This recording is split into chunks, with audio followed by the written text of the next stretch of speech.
दोस्तों आज हम बात करेंगे एक बहुत इंपॉर्टेंट टॉपिक पर विच इज जनरेशनल डिफरेंस कि किस तरह दो जनरेशन एक कुछ 25 साल का पीरियड होता है दो जनरेशंस के बीच में और उस जनरेशन में कितने ज्यादा गैप्स आ जाते हैं। उनके बिलीव्स, उनकी वैल्यूज, उनका कैरेक्टर पूरी तरह से चेंज हो जाता है। ऐसा कहा जाता है कि an individual is a typical product of his generation, क्योंकि उसके आसपास की जो सोसाइटी होती है, जो इवेंट्स या एपिसोड उसके आसपास चल रहे होते हैं, वो इंडिविजुअल कैरेक्टर को डिफाइन करते हैं। क्या हम आज की जनरेशन जेन जी या फिर मिलेनियल्स, जिनके लिए उनकी प्रायोरिटीज डिफरेंट हैं, उनसे क्या एक्सपेक्ट कर सकते हैं कि वो भगत सिंह, सुखदेव या राजगुरु जैसा पैट्रियोटिज्म या नेताजी सुभाष चंद्र बोस जैसी लीडरशिप स्किल्स को शोकेस कर सकते हैं? तो आज हम इसी के बारे में डिस्कस करेंगे कि किस तरह एक जनरेशन से दूसरी जनरेशन पर आने पर चेंजेस आते हैं सोसाइटल नॉर्म्स, बिहेवियर और मोटिव्स में, और उसके साथ ही इंडिविजुअल कैरेक्टर भी चेंज होता है। अपने डिस्कशन में आगे बढ़ने से पहले मैं आपको बता देना चाहता हूं कि दशहरे के इस शुभ अवसर पर चहल एकेडमी ग्रुप आपके लिए कुछ डिस्काउंट्स लाया है। जो एस्पिरेंट्स इस प्रिपरेशन में आना चाहते हैं, यूपीएससी की प्रिपरेशन करना चाहते हैं, अब प्रिपरेशन उनके लिए और भी आसान हो गई है। वो भले ही UPSC online live foundation batch हो या फिर यूपीएससी रिकॉर्डेड फाउंडेशन बैच, इसमें दोनों में ही हैवी डिस्काउंट्स हैं। This is a limited time offer. अगर आप इन डिस्काउंट्स को अवेल करना चाहते हैं तो आप इस कोड को DUSS50 को यूज कर सकते हैं और हमारे कोर्सेज में अप्लाई कर सकते हैं, एनरोल कर सकते हैं। इसके बारे में और जानकारी पाने के लिए आप इस वीडियो के नीचे डिस्क्रिप्शन लिंक पर क्लिक करके और जानकारी भी प्राप्त कर सकते हैं। Generations are defined by distinct cohorts born during specific time frames. देखिए, हमारी दुनिया ने बहुत सारे एपिसोड्स देखे। यहां पर वर्ल्ड वॉर 1 हुआ, वर्ल्ड वॉर 2 हुआ, उससे भी पहले तरह तरह के रेवोल्यूशन हुए, फ्रेंच रेवोल्यूशन हुए, अमेरिकन रेवोल्यूशन हुआ, राइट। इंडिया में अगर देखें तो हमारे यहां भी फ्रीडम स्ट्रगल हुआ, राइट। उसके बाद हमने भी बहुत सारे वॉर्स देखे लगातार, पाकिस्तान और इंडिया के बीच में राइवलरी देखी, हमने तरह तरह का नेशनलिज्म देखा हमारे देश में आता हुआ। तो हमारे यहां भी जनरेशनल डिफरेंसेस बहुत ज्यादा आए हैं। बट आज का जो हमारा डिस्कशन है वो वर्ल्ड वाइड जनरेशनल डिफरेंसेस के बारे में बात करेगा, क्योंकि जनरेशनल डिफरेंसेस के बारे में जानकर आप वर्क एंड इकोनॉमिक लाइफ को बहुत अच्छे से समझ सकते हो कि किस तरह एक कंपनी का मैनेजिंग डायरेक्टर और वहां पर रीसेंट न्यू एंट्रेंट जो है उसके विचारों में डिफरेंसेस होंगे, राइट। और इन जनरेशनल डिफरेंसेस को जानकर हम वर्क इकोनॉमिक लाइफ को या वर्क प्लेस लाइफ को काफी इजी बना सकते हैं, एक दूसरे को समझ सकते हैं, लोगों के बीच में डायलॉग एस्टेब्लिश हो सकता है। बूढ़े लोग आज जो हमारे समाज में बहुत नेग्लिजेंस फेस कर रहे हैं, उनको हम नेग्लेक्ट शायद ना करें। अगर हम उनकी जनरेशन के थॉट्स को रिस्पेक्ट करना सीख पाए, उसके लिए जानना यह जरूरी है कि जनरेशनल डिफरेंस से क्या क्या चीजें सामने आती हैं। From the resilience of the greatest generation 1901, Bhagat Singh की जो जनरेशन थी उसको हम ग्रेटेस्ट जनरेशन बोलते हैं। वहां पर जो कम्युनिटी में हेजिमनी थी वो आज तक नहीं देखी गई। उसके बाद जो पेट्रियोटिज्म था उस सोसाइटी में वो आज तक नहीं देखा गया, जो नेशनलिज्म था वो आज तक नहीं देखा गया। उसी वक्त हमने देखा कि इंडिया के फ्रीडम स्ट्रगल में कितने सारे रेवोल्यूशनरीज बनते हैं और देश के लिए शहीद हो जाने के लिए तैयार रहते हैं। अगर हम tech savvy nature of generation जी की बात करें तो जनरेशन जी भी अपने आप में डिफरेंट है पूरी तरीके से। जेन जी पूरी तरीके से डिफरेंट है। उनके लिए टेक्नोलॉजी प्रायोरिटी है। They want to become creative with their ideas regarding technology. Each group contributes uniquely to our social fabric. हमारे सोशल फैब्रिक के लिए ना ये सारी की सारी कम्युनिटीज बहुत इंपॉर्टेंट है। कोई भी कम्युनिटी, कोई भी जनरेशन ऐसी नहीं है जिसको हम नजरअंदाज कर सकते हैं। These characteristics foster better communication and collaboration across age groups. अगर दो एज ग्रुप्स के बीच में अच्छा कम्युनिकेशन होगा, उनके बीच में हेजिमनी होगी, वो एक दूसरे को समझने की कोशिश करेंगे। जैसे हमने देखा कि कई सारे ऐसे एनजीओज हैं जो कि अब एल्डरलीज, जो छोटे बच्चे हैं, वो एल्डरलीज के लिए ऐसे ओल्ड एज केयर होम्स चला रहे हैं। तो वहां पर वो उन जनरेशंस के बारे में समझने सीखने की कोशिश करते हैं। आज हम लगातार ये जानेंगे कि किस तरह से जनरेशनल डिफरेंसेस हमारे दुनिया में आए हैं। तो सबसे पहले 1901 टू 1925-24 की अगर जनरेशन को हम देखें तो it is called the greatest generation, right. उसके बाद साइलेंट जनरेशन आती है 1925 टू 1945। इस जनरेशन ने वर्ल्ड वॉर 1 देखा, राइट। बेबी बूमर जनरेशन की अगर हम बात करें तो पोस्ट वर्ल्ड वॉर 2 की जनरेशन है, जहां पर हम देखते हैं कि कंज्यूमरिज्म बढ़ जाता है। चूंकि वॉर लाइक कंडीशंस को इन्होंने झेला है तो ये स्टेबिलिटी को बहुत ज्यादा प्रेफर करते हैं कि भाई कोई भी चीज हो वो स्टेबल हो। फैमिली को लेकर, कम्युनिटी को लेकर जो बिलीफ्स हैं वो बहुत ज्यादा स्ट्रांग हो जाते हैं, राइट। जनरेशन एक्स की बात अगर हम करें तो देवर बॉर्न बिटवीन आवर फादर्स का जनरेशन, हमारे फादर्स का जनरेशन बिटवीन 1965 टू 1979। इस जनरेशन की कुछ अलग कैरेक्टरिस्टिक्स हैं। मिलेनियल्स, जो वर्ड काफी बार बार यूज हुआ है, हमारी फाइनेंस मिनिस्टर जो है उन्होंने अपनी बजटरी स्पीच में भी इस वर्ड का यूज किया था। देवर बॉर्न बिटवीन 1980 टू 1994। इन 15 साल के बीच में जो जनरेशन आई वो चाहती है कि उनके वर्क प्लेस में या उनके काम में क्रिएटिविटी होनी चाहिए, उसमें कुछ कुछ ना कुछ ऐसा मीनिंग होना चाहिए, मीनिंगफुल वर्क होना चाहिए। ठीक है, जैसे कि हम किसी की लाइफ पर इंपैक्ट डाल पा रहे हैं, वो पैसे मनी ओरिएंटेड नहीं है, वो टेक्नोलॉजी ओरिएंटेड नहीं है। हो सकता है वो टेक्नोलॉजी के साथ बहुत ज्यादा क्रिएटिव ना हो पाए, but they want meaning in their life, they want meaning in their work as well. Generation Z, Gen Z की बात अगर हम करें 1995 टू 2012 की जो जनरेशन है, उस जनरेशन में हम देखते हैं they are heavily tech savvy, they know each and everything about technology. और उसके बाद की जो जनरेशन है that is generation alpha, which were who were born between 2013 to 2025, they have different characteristics। तो हम ग्रेटेस्ट जनरेशन से इसको शुरू करते हैं। लगभग 125 साल पुरानी जनरेशन है। इस जनरेशन के लोग आज या तो हमारे बीच में नहीं है, या तो वो लगभग 94 टू 120 ईयर्स के होंगे, राइट। जनरेशंस के चेंज होने के साथ ही सोसाइटी में चेंजेस आए, काम करने के तरीकों में चेंजेस आए, अपनी कंट्री को लेकर जो बिलीफ है, अपने नेशन को लेकर जो बिलीफ है, अपनी कम्युनिटी के लेकर जो बिलीफ है, बहुत सारे सोशल इविल्स खत्म हो गए, बहुत सारे नए इविल्स आ गए हमारी सोसाइटी में। टेक्नोलॉजी का इंट्रोडक्शन हमने देखा, टेक्नोलॉजी की बुराइयां देखी, टेक्नोलॉजी की अच्छाइयां देखी। आज हम इसी टाइमलाइन के बारे में बात करेंगे। और सबसे पहली जनरेशन है हमारी ग्रेटेस्ट जनरेशन। ये इनके अंदर सेक्रीफाइस का नेचर हम देखते हैं कि इनके अंदर सेक्रीफाइस, हार्डशिप्स झेलना, मुसीबतों को झेलना, साथ ही साथ they have strong work ethic. वो बहुत हार्ड वर्क और लॉयल्टी को बहुत ज्यादा वैल्यू करते हैं। मतलब जिस कंपनी में रहना चाहते हैं, जिस ऑर्गेनाइजेशन के साथ रहना चाहते हैं, उस ऑर्गेनाइजेशन के लिए अपने आप को सेक्रीफाइस कर देना चाहते हैं, क्योंकि वो ये मानते हैं कि उनकी जो इकोनॉमिक प्रोडक्टिविटी है वो उनकी कंट्री को बेटर बना रही है, right. They have community and family orientation, good community and family orientation. इनका जो फैमिली ओरिएंटेशन है वो बहुत ज्यादा है, right. They want to serve their family as well, अपनी सिविक ड्यूटी को अपनी सिविक ड्यूटी को परफॉर्म करना चाहते हैं। फैमिली टाइज बहुत स्ट्रांग है। पेट्रियोटिज्म, हम यहां देखते हैं कि अपनी कंट्री, अपने नेशन को लेकर बहुत स्ट्रांग लॉयल्टी हमें दिखती है। मिलिट्री सर्विसेज की अगर हम बात करें तो मिलिट्री सर्विसेज में वॉलंटियर करना चाहते हैं कि भाई हम भी ज्वाइन करेंगे, right. Their values although are conservative, they hold traditional social and political views, right. Conservative values को फॉलो करते हैं। Resourcefulness, they adapted to economic challenges with practicality and creativity. ठीक है, तो इसलिए रिसोर्सफुलनेस की ज्यादा से ज्यादा आप क्या करो, ज्यादा से ज्यादा रिजर्व करके रखो, राइट। ऐसी जनरेशन जो 20 रुपए बचाने के लिए 2 घंटे तक वॉक कर सकती है, वो जनरेशन है। ना कि आज वाली जनरेशन जो 2 घंटे बचाने के लिए 20 रुपए या 200 रुपए या 2000 रुपए खर्च कर सकती है, राइट। तो ये जनरेशनल गैप है सबसे बड़ा। Then silent generation comes 1925 to 1945। अगर हम देखें तो ये वर्ल्ड वॉर वाली जनरेशन है। कंफर्मिटी शो करते हैं, ट्रेडिशनल नॉर्म्स को मानते हैं, रिलीजन को मानते हैं, कास्ट को मानते हैं, बहुत ज्यादा सोशल आइडेंटिटी के लिए काम करते हैं, सोसाइटी में नाम हो, लोग हमें जाने, हमारा रिकॉग्निशन हो, इस चीज के लिए काम करते हैं। वर्क प्लेस, जॉब सिक्योरिटी और लॉन्ग टर्म एम्प्लॉयमेंट को प्रेफर करती है ये जनरेशन, राइट। इसीलिए हम देखते हैं इंडिया में भी जो आपकी प्रीवियस जनरेशन है ना, वो हमेशा आपको बोलेंगी कि आप बहुत ज्यादा एस्पिरेशंस मत रखो, क्योंकि एस्पिरेशन समटाइम्स किल। ठीक है, तो आप क्या रखो, आप ज्यादा एक काम कर रहे हो अगर, तो उस काम में लगे रहो, धीरे धीरे काम करते करते करते करते आप बड़े होते चले जाओगे। ठीक है, तो लॉन्ग टर्म एम्प्लॉयमेंट पर बिलीव करते हैं। They are engaged in community service but often avoided confrontation. किसी भी तरीके के लड़ाई झगड़े से बचना चाहते हैं और अपनी कम्युनिटी सर्विस को परफॉर्म करना चाहते हैं। फैमिली ओरिएंटेशन की अगर हम बात करें तो इसमें बहुत ज्यादा स्ट्रॉन्ग फैमिली वैल्यूज और डोमेस्टिक लाइफ है। They tended to be risk averse and practical in decision making. वो डिसीजन मेकिंग में बहुत रिस्क को कैलकुलेट करने वाली जनरेशन है, राइट।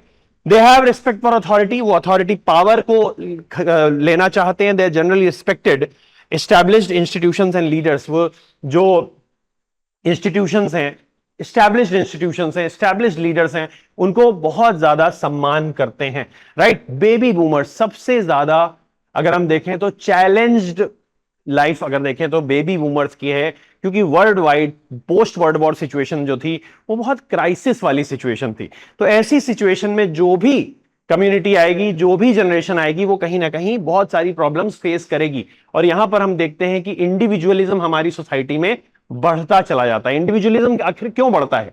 2 वर्ल्ड वॉर्स हो चुके हैं, इकोनॉमिक लाइफ लोगों की डिस्टर्ब्ड है, लोगों के पास इंप्लॉयमेंट नहीं है, तो इंडिविजुअलिज्म अपने आप बढ़ेगा। दे believe in self expression and personal fulfilment. साथ ही साथ दे आर ऑप्टिमिज्म है इनके अंदर। ऑप्टिमिज्म होने की दूसरी चीज है क्योंकि उससे पहले की जो सोसाइटी थी पिछले 20 साल या 30 साल अगर हम देखें तो वो वर्ल्ड वॉर लाइक सिचुएशन में रही थी, और उनके अंदर धीरे धीरे ऑप्टिमिज्म आने लगा था कि there is a hope, world is going to become better now, right.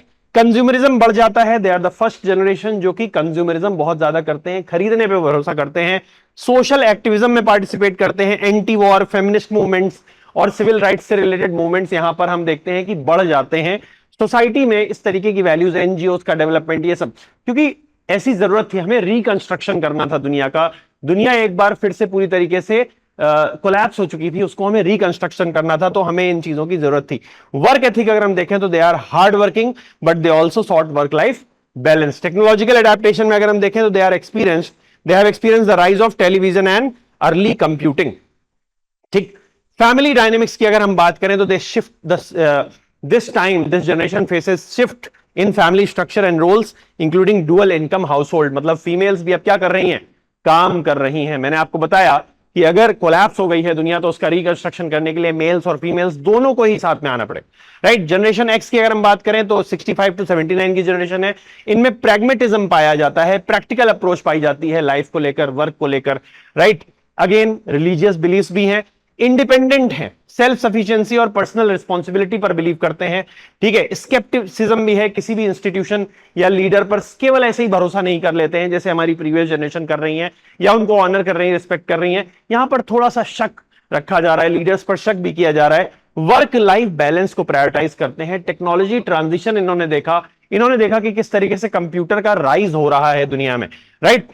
Cultural diversity में पैदा बड़े हो रहे हैं। They are seeing more multicultural society compare to previous generation. पहले की जनरेशन जो थी वो लोकल एरिया में रहती थी, अभी जो जनरेशन है वो अपने लोकल एरिया को छोड़ करके बाहर की तरफ जाने लगी।